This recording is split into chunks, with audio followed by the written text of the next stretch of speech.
Hello and welcome back to my YouTube channel. This is my DIY Les Paul guitar build. I did like, when was it?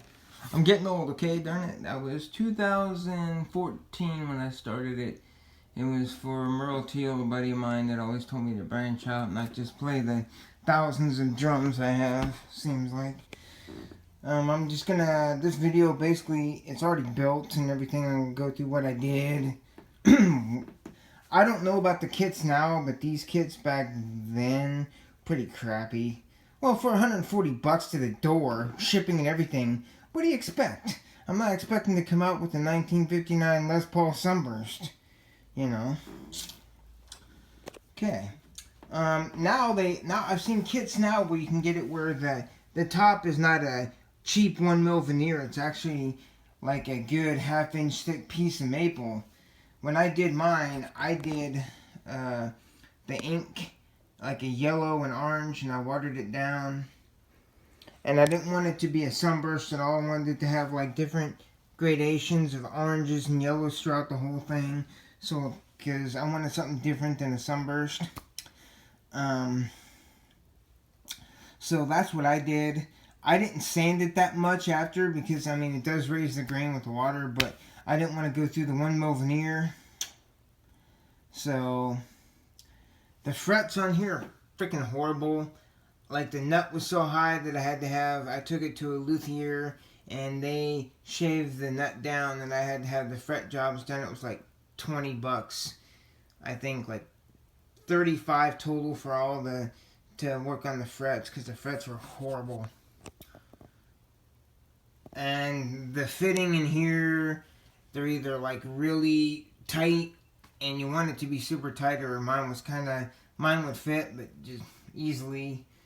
So I had to put some pieces in here of them pieces of plywood and glued them in just so it'd have a secure fit. A lot of people you probably can't see this, but I'm going to move up. If you see there's nicks on there, those 3 nicks, that's because I don't know about the guitars now, the kits now, but the one I had, there was no way to ground the bridge. When I was looking up how to wire this and how to wire it, everything I saw, it had basically that you have to ground the bridge. And I wired it like a vintage Gibson. And when I looked into it, every schematic I saw for wiring these things had the bridge grounded. So I drilled a hole so I could ground the bridge, and when I've had people, when I had the people do like the fret job and stuff like that for me, they're like, yeah, the bridge has to be grounded. And, I mean, knowing what I know now, I would probably have put like some foil or something. They get like copper foil and put it underneath the pickups.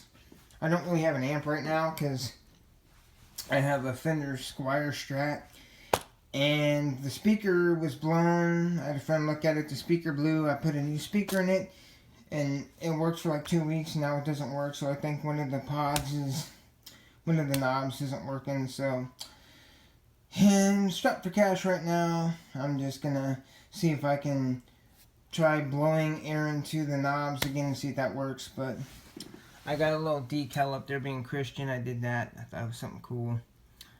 It's got a truss rod. I tried adjusting it and I couldn't get it because it'd literally be like really, really, really high off the frets. I mean, like this high off the frets. And, well, I don't know how to shave down the nut. Back here, I didn't know how to shave this down or anything, so I had people that know how to shave the fret wires down and stuff. I had people that knew how to do that. Like these fret wires here, they were really burry. They were really they stuck out, so they shaved those down for me to make it smoother. It's kind of a fun experience. I mean, I see people that get the Ibanez ones where you get like a gem style, and I mean, in my opinion, with what some people do with those, just buy an Ibanez. I mean, by the time you sit there and put in DiMarzio pickups and a Floyd Rose bridge and do all this stuff to it, and get some really good Grover tuners, you might as well buy the